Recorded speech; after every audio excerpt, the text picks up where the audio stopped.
You came at just the right time, Edelgard. Is that so? Yes, I have a story for you. It's about a pair of nobles living about 100 years after the founding of the Adrestian Empire. One was Derek von Eyre.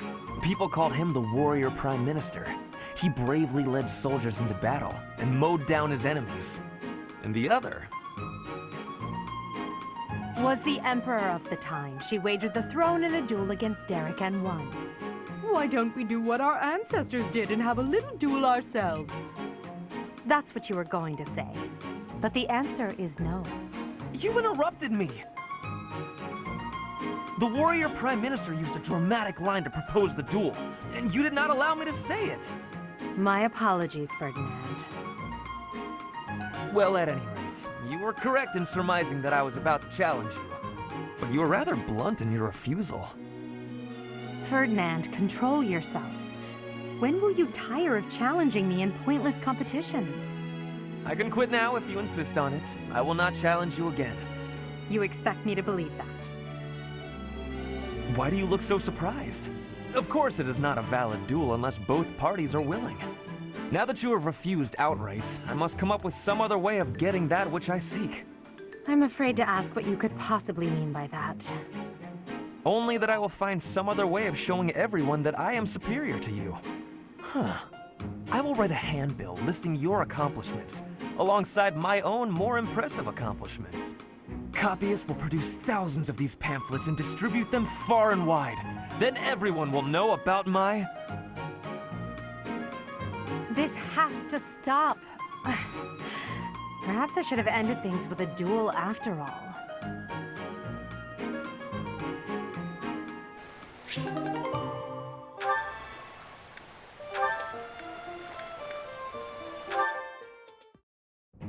Hello there, Edelgard. Are you looking for something? You could say that. I'm looking for someone named Linhart who's been skipping lectures again. I see. Well, congratulations, you found him. Did you want him for something in particular? What else could bring me here other than your complete negligence? Well, perhaps you're interested in hearing my latest theories on the nature of crests. I suspect the formation of crests may be quite different than that recorded in church tradition. Before you go on, is there any discernible benefit to me allowing this babble to continue? Well, of course. And that would be? I suspect you'll find the topic rather entertaining. That's it. What more do you need? Crest research is its own reward. You know, if you ever truly applied yourself, you could become a distinguished scholar. You could use your crest knowledge to benefit the world, or uncover new discoveries in magic theory. Why would I busy myself with such tedious work? I perform this research for my own knowledge. I'm not interested in the world at large. There's nothing wrong with a selfish drive for knowledge, but only if you put it to good use. I'm sure there must be some use. Oh? Then please, tell me what potential uses you have in mind. Well, there are people out there who spend good money on bizarre artistic creations, so I'm sure my not-at-all useful research could be used as a fine lullaby for the children of the world. A lullaby? I have things to do. Just know that this was my last warning. Sure, of course. Goodbye.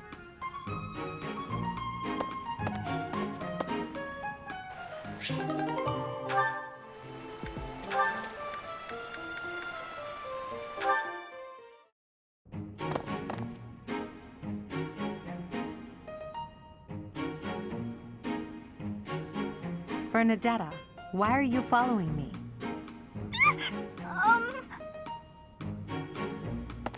You were following me quite conspicuously, so why attempt to hide now?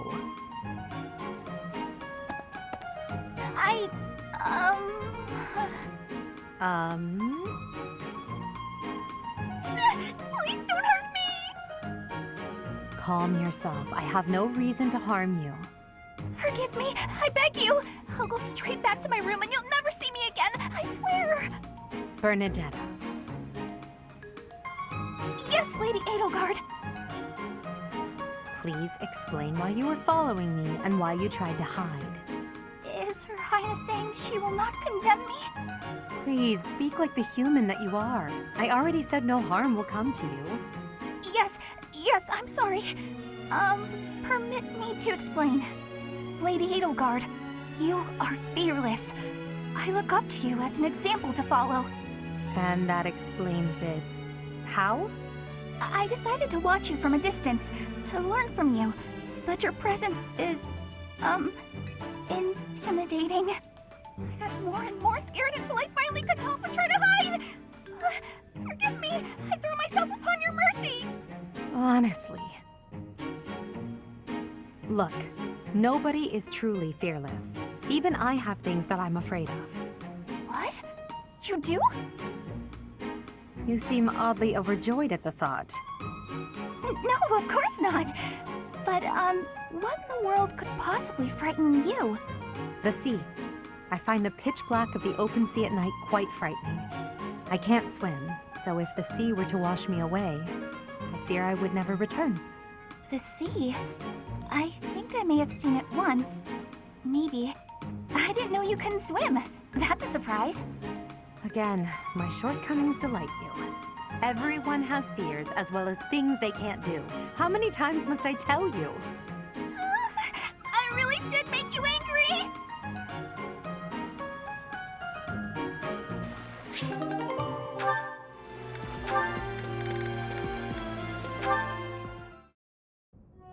Petra, you seem to be flourishing in your new environment.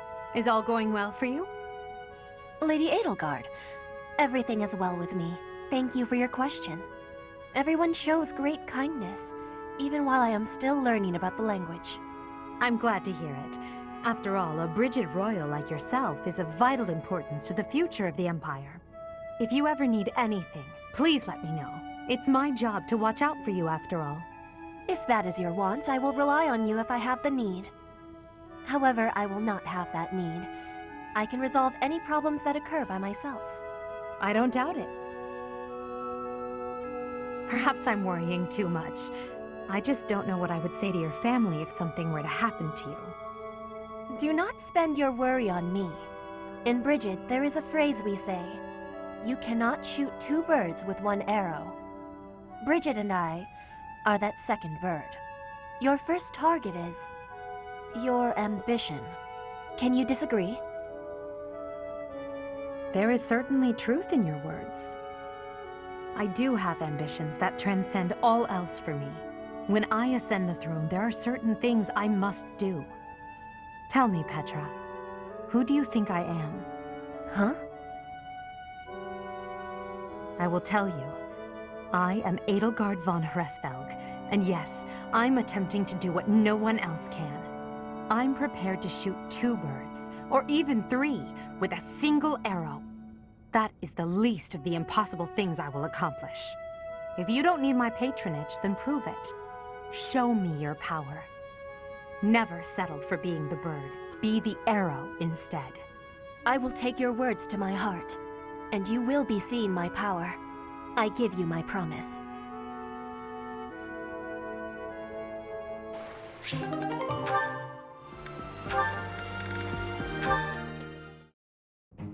Hey, Adie. Uh-oh, you're scowling again. You're going to get wrinkles all over that cute face of yours if you don't smile more. Hello, Dorothea. I was just lost in thought. There are so many things to be done. To think of them makes my head ache sometimes. So many nobles of the Empire are utterly useless. When I am Emperor, I intend to appoint only those who can actually be useful. It doesn't matter if they're of noble or common birth. Noble or common, eh? Can you really do that? I mean, not that I don't agree. I'd make all those nobles vanish if I could. It's not a question of can or cannot. All that matters is doing it and doing it right. The nobility system has only been around for 1,200 years. The concept didn't exist before that. Only 1,200 years, huh? You You always say such preposterous and extraordinary things, Amy. Yet somehow you actually make it work for you. It's like you're a character from an opera. A character from an opera? If an opera is made about my life someday, I wonder how I'll be portrayed. The revolutionary who guided the empire to a new dawn, or the foolish ruler who took her revolution too far? Well, that all sounds pretty violent. But either way, it would make an incredible opera. Do you figure it'd be a grand action piece full of combat and strife? Or would you prefer a somber political drama? Hail the mighty Edelgard, though red blood stains her story. Heavy as her crown may be, she will lead us all to glory. To a brighter dawn we shall carry on. Hail Edelgard! That's quite enough, Dorothea. I'm starting to feel more than a little embarrassed. Lovely as your voice is, let's just hope that any operatic productions about me are still a ways off.